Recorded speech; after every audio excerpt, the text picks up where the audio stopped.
নমস্কার বন্ধুরা, welcome to my channel. আজকে বানাবো পোলট্রি মুরগির মাংস। তো রান্নাটা আজকে আমি করছি না, আমার হাজবেন্ড করছে। তো প্রথমেই দেখতে পাচ্ছ দিয়ে দিয়েছে তেজপাতা, শুকনো লঙ্কা আর চিনি, তারপর দিয়েছে তেল। এটা হচ্ছে নতুন স্টাইলের রান্না। তেলটা ভালোভাবে গরম হয়ে এই যে চিনি উপরে উঠে আসছে, তারপর দিয়ে দিচ্ছে যে পেঁয়াজ কুচি। পেঁয়াজটা কুচি দিয়ে ভালো করে এখানে ভেজে নেবে। তো পেঁয়াজটা ভালো করে ভাজা হতে থাক। তো আমি এখানে দেখতেই পাচ্ছ আজ উনুনে রান্না করছি। তো দেশে গিয়েছিলাম, তাই সেখানে ভিডিওটা করেছিলাম, কিন্তু দুর্ভাগ্যবশত সেটা আমি দিতে পারিনি তখন। এখন দিয়ে দিচ্ছি। তো সবাই একটু দেখে সাপোর্ট করবেন। এই যে পেঁয়াজটা ভালো করে ভাজা হয়ে গেছে, এবারে আমি দিয়ে দিচ্ছি এখানে আদা রসুন বাটা। আদা রসুন বাটা একসাথেই আমি বেটে নিয়েছিলাম। এবারে আদা রসুন বাটাটাকেও ভালো করে পেঁয়াজের সাথে ভেজে নিচ্ছি। তো দেখো, সে রান্না করতে করতে কিন্তু পালিয়ে গেছে। তো আমি রান্না করছি এবার।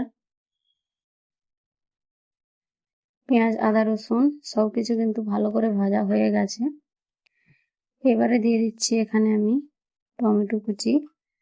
তো মিক্সির জার ধুয়ে একটু জল দিয়ে দিয়েছিলাম, সেটা একটু ভালো করে নাড়াচাড়া করে নিয়ে এবারে দিয়ে দিলাম টমেটো কুচি। টমেটোটাকেও ভালো করে আমি নাড়াচাড়া করে এর সাথে মিশিয়ে নেব।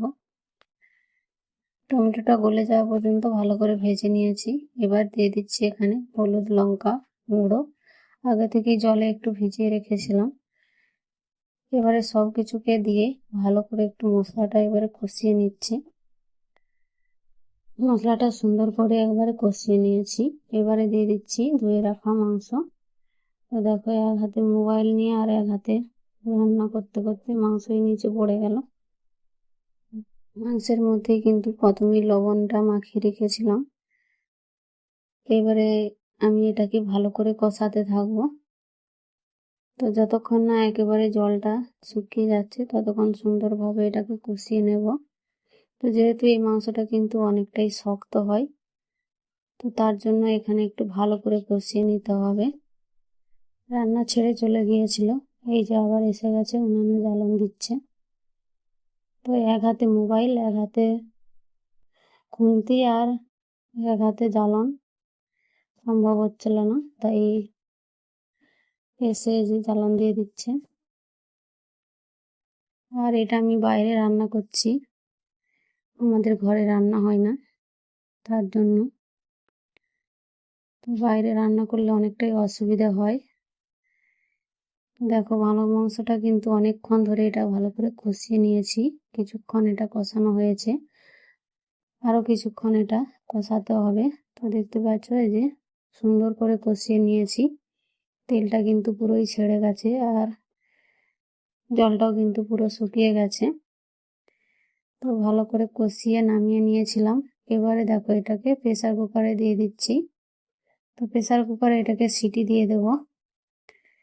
3টে সিটি দিয়েছি। 3টে সিটি দিয়ে এখানে খুলে নিয়েছিলাম। তারপর এখানে দিয়ে দিচ্ছি আমি আলুগুলোকে ভেজে নিয়েছিলাম, তো ভাজা আলুগুলো দিয়ে দিলাম।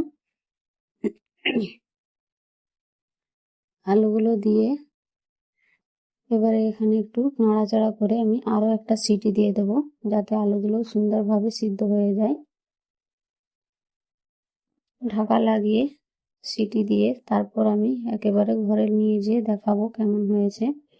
এখানে খুবই অসুবিধা, দেখানোর জায়গাই ছিল না, তবু যাই হোক দেখিয়েছি। তো দেখতেই পাচ্ছেন একেবারে ঘরকে আমি নিয়ে চলে এসেছি। এই যে বাটিতে তোলা হচ্ছে।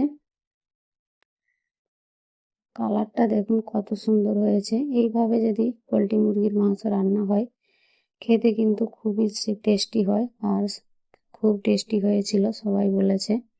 খুব সুন্দর কিন্তু রান্নাটা হয়েছিল। এই মাংস কিন্তু অনেকেই খায় না, তো একবার এইভাবে রান্না করে ট্রাই করতে পারেন।